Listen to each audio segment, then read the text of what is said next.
They were transferring the advanced kids in Jesse's area to another school. Carrie lived in the same area, so again, Jesse couldn't wait for school to start. Jesse's old friend Scott from 5th grade was in his new class. Scott was a short kid who liked to argue. One time back in 5th grade in the cafeteria, Scott was getting louder and louder. After a while, Jesse picked up his plate and smashed the food in Scott's face. Jesse sweated it out for 10 minutes while Scott waited for one of the lunch ladies to acknowledge him. Scott finally gave up. Another time, Jesse asked Scott to come over to his house.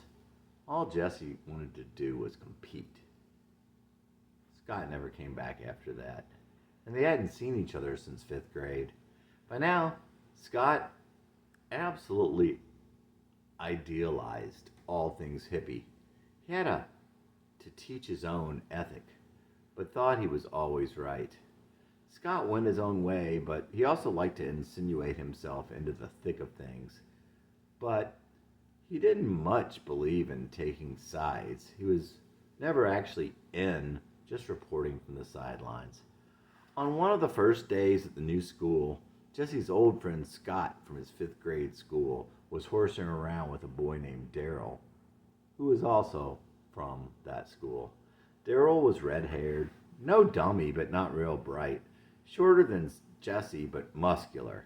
His dad was a coach, and it kind of showed. But Daryl was a good guy at heart, and if he was your friend, you knew you could count on him.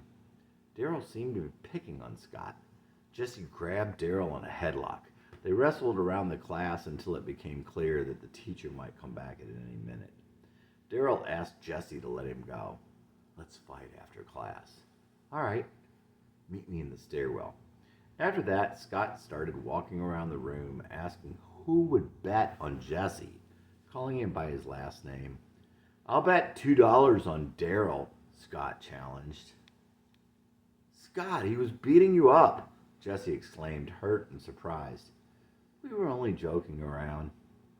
Scott was taking bets against Jesse. Jesse didn't feel so well. After class, Jesse grabbed his stuff and walked to the stairwell. He waited there, alone, until a minute before the bell was going to sound. He walked upstairs to his class. There was Daryl. "Where were you?" Daryl asked. "I waited in the stairwell." "All right, after class then." Jesse wasn't feeling so good about this. As he was about to walk in through the open door, he heard Carrie excitedly telling people about it. "Dylan's gonna fight Simmons." She said it like it was exciting news, like she wanted Jesse to get beat up, or at least that she didn't care. He hated it when she called him by his last name. He felt subhuman. A minute later, the fire alarm went off. They went out, and there was Daryl. "I don't want to fight you anymore." "Are you chicken?" "Yes, you're too tough for me." And that was that. Jesse could imagine Carrie hearing about this, but he had already been crushed today. When everyone is on the other side, you lose the will to fight in every sense of the word. You can substitute live for fight, and that statement still remains just as true. When Jesse was in elementary school in Massachusetts, he had the reputation that no one could make him cry. None of the older kids, none of the tough kids. He made up for it later, but mostly it was the girls who would make him cry. Chapter 20. Blaine wrote "fat, ugly, greasy" on a piece of paper. Jesse dared him to hold it up when Carrie looked.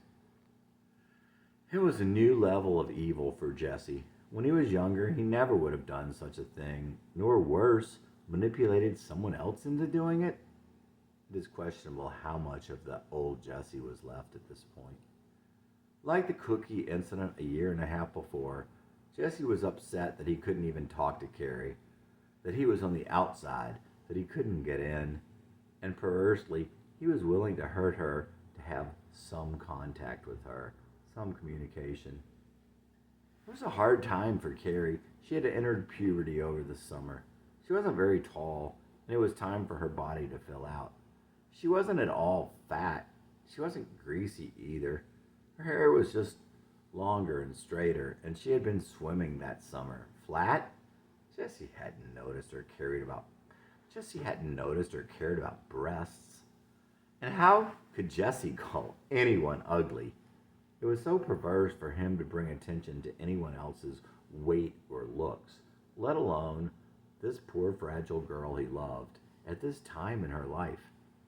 He loved her terribly. Jessie still had a huge, unrelenting crush on Carrie Dalton, but it went way past that. Jessie would love her for the rest of his life. Attacking her like that was pure evil. He would never be able to fathom why he would have done such a thing. Sometimes Jessie would think this alone justified, after the fact, all the terrible things that had happened to him. Justice is outside the continuum of time. It was not hard to imagine that poor Carrie was devastated. This played into the young girl's insecurities, and over the next couple of years, she wouldn't have the confidence she once had. But her confidence would eventually come back. Their math teacher had an idea of what was going on. Jessie and Blaine were sent out into the hall. A girl whose family was friends with Jessie's family was in their class that year. She had always been nice to Jessie before being in school with him. She walked up and kicked him in the butt after class. Coming from a nice person, it had a lot more impact than kicks from dozens of mean ones. That year, Jessie's class read Young Goodman Brown. Jessie longed to find his goodness. He wanted to be Kemba, but sometimes we have to settle for young Goodman Brown. For a time, one of Carrie's friends, who was always talking about Jesus and Jesus Christ Superstar, was talking about casting a play of JCS. These were actually her best friend's initials, but she never realized it. She said she had to find a boy with black hair and blue eyes to cast as Jesus. This disgusted Jessie. There was something just wrong about this great desire to find a good-looking Jesus. Jessie was still always listening. That is definitely an advantage to never being included, to be right there, but on the outside looking in. When Carrie began excitedly talking about her confirmation, it was a different feeling for Jessie altogether. Years later, Jessie hoped that her faith still meant so much. Jessie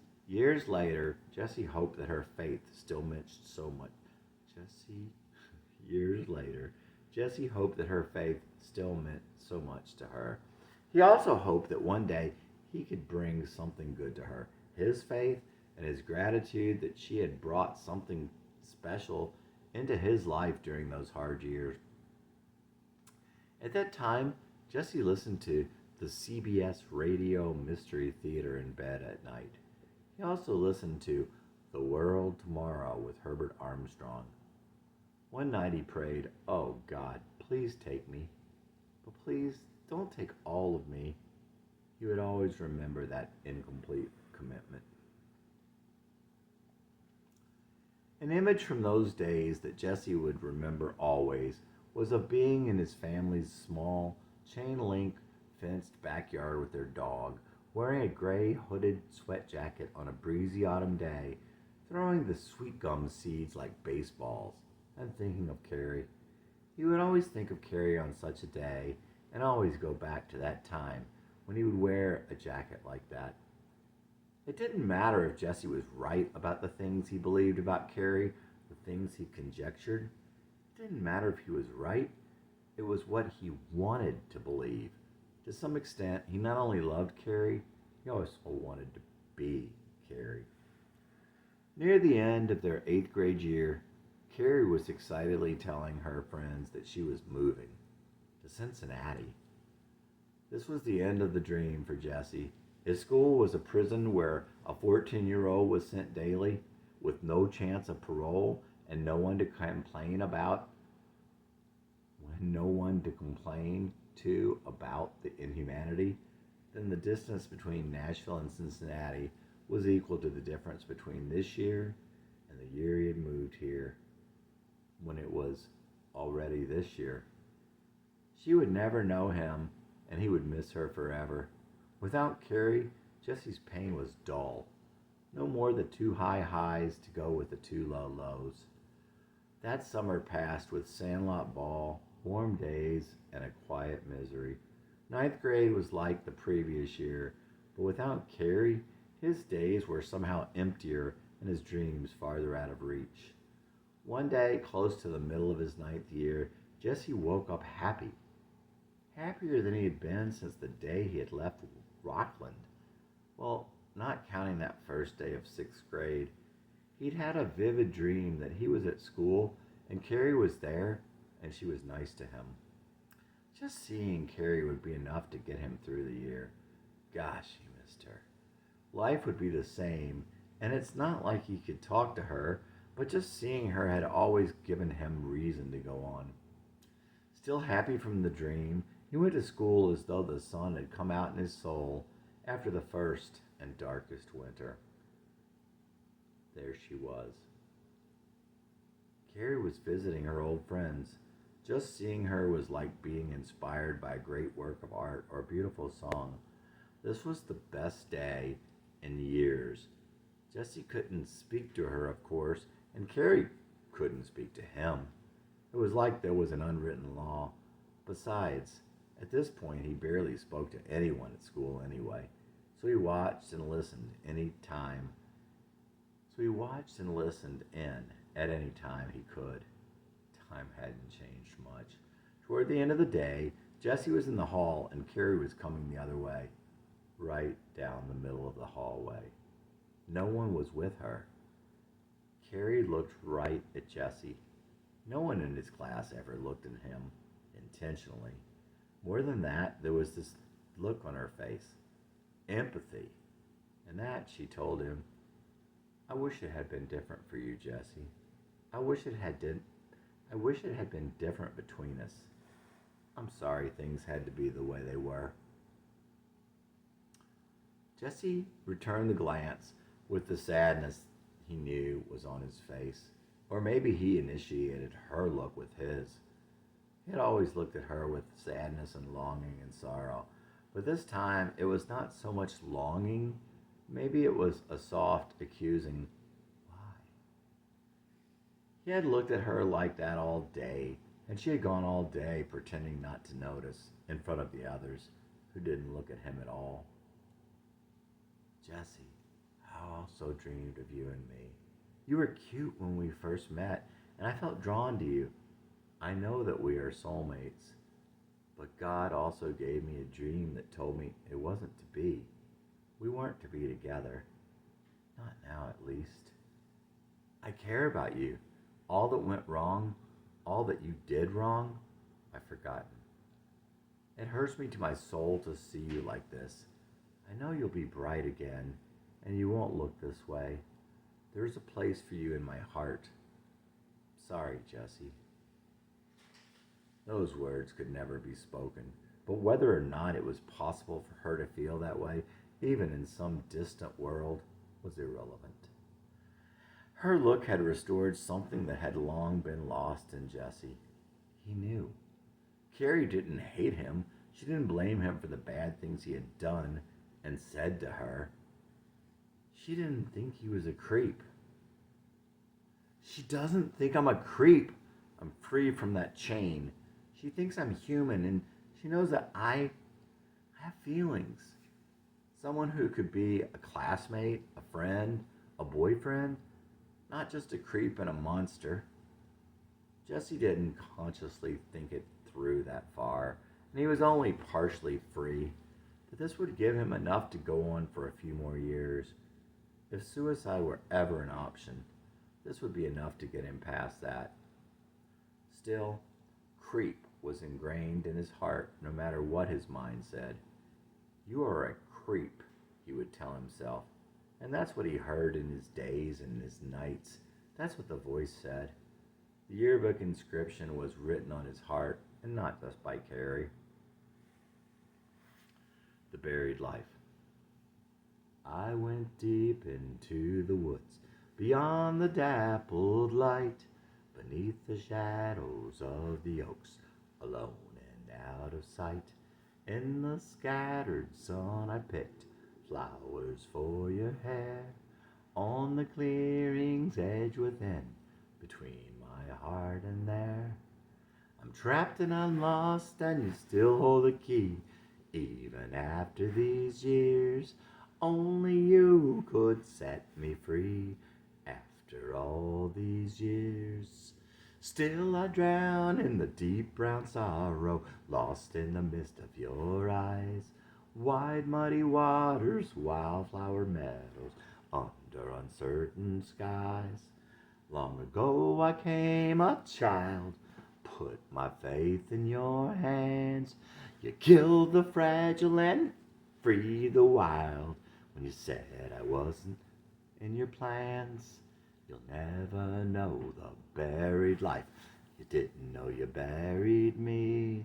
You never knew you raised the life, or how long you carried me. Sinking your love, the starling's dependence, forlorn fragile freedom, and wildflower pendants. Tell me your stories of where we were born, and you as a child on the shadowy morn. I'm trapped and I'm lost, and you still hold the key. Even after these years, only you could set me free.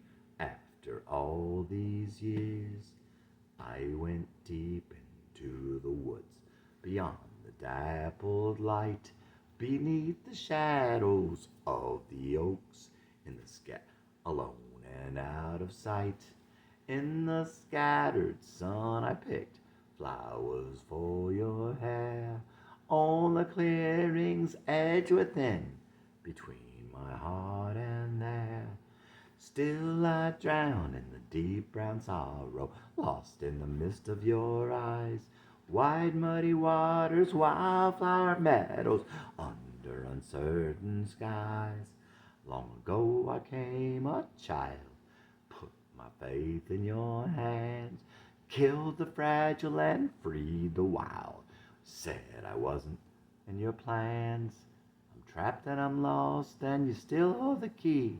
Even after these years, only you could set me free. After all these years. Jesse Dillon. Chapter 22.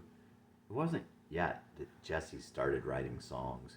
He was born completely without musical talent and seemed also to lack any gift for poetry, but it would all come in time, and these days were the catalyst. If his life had not been so bad, he would never have given birth to his songs, and perhaps he would have never turned to God. When Jesus saw that only drowning men could see him, he declared that all men shall be sailors. Leonard Cohen, from Suzanne, 1968. There was something stirring in Jesse, something in the mixture of the beautiful times, the New England fall skies, being up in a tree, or out in the green, the exploring, the days of street hockey, and a street full of friends, of knowing the admiration and liking of others, being smart, being an artist, having Carolyn's bright face right over his shoulder, sitting on a split rail fence, seeing God in her eyes, not saying a word, sitting there with all of his friends on a cool, breezy, late summer New England day, with the rustling of the leaves, on a cool, breezy, late summer New England day, with the rustling of leaves sloshing through fallen autumn leaves, breathing the cool, moist air on school afternoons, riding bikes with his friends, chasing butterflies and mapping the unexplored fields and streams.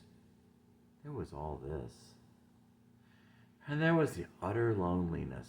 There was the utter aloneness of everyone despising him, of not having a single person in the world to turn to, of hopelessly falling into the eyes, the color of sorrow, of loving someone for years who was completely beyond him. Signing, "You are a creep" in his yearbook, and on his heart, watching her go away and never come back, of feeling he was so bad, so worthless. These things came together in his soul and birthed the melancholy that was always in him. It killed the fragile and freed the wild. But the dreams didn't die. There was resilience in his foolishness, unlike anything else in his spirit. If I turn inward, I can go onward with fire. Jesse had written this. Years later, when he remembered it, he realized that he could remember all the pain, but it felt like someone else. But he didn't get it at that time. Cold fire. My songs and some scars, lonely tears as I face the stars, are all that's left of the me I used to know. As I wander through the old house where I lived out half my days, I realize I don't know who I used to be. I came upon some lines I had written long ago. If I turn inward, I can go onward with fire. And I wondered, did it really hurt that bad? I could remember all the pain, but it felt like someone else. And I couldn't put myself in his place. Long, hard rain, cold fire. Long, hard rain, cold fire. The evening clouds, one by one, roll off and out of view. The sky a screen, the sound turned down, a story of my youth. The darkened trees below bend down and look away, as if to say they knew my fate, having seen before the play. Long, hard rain, cold fire. Long, hard rain, cold fire. Long, hard rain. Jesse Dillon. Jesse would think years later, I'll get everything right, then I'll go find her. And he would fantasize, she won't recognize me and she'll fall hell over heels. You don't know me, do you? What? You don't know who I am. Channing, I don't understand. I'm not Channing. I'm Jesse, the creep. From Nashville? We went to school together? Channing. Oh. She wanted to say more, but her thoughts were coming too quickly and too blurry. Jesse. I'm sorry. Do you know what it was like? Well, it doesn't matter now. Anyway, I have to leave. No, please don't go. Jesse, please don't leave. She would start to cry. When she cried, she would be like an angel with a broken heart. Her eyes were more beautiful than the sun. Her face was the sky. Carrie, I'm sorry. And he would hold her like he would hold his child, like he'd never let her go. Even in his fantasies, Jesse couldn't stop loving her for more than a couple of minutes. Even in his daydreams, nothing was impossible. Certainly that kept him alive so long after his spirit was crushed. But it left him completely outside of reality, and he could leave reality any time of any day.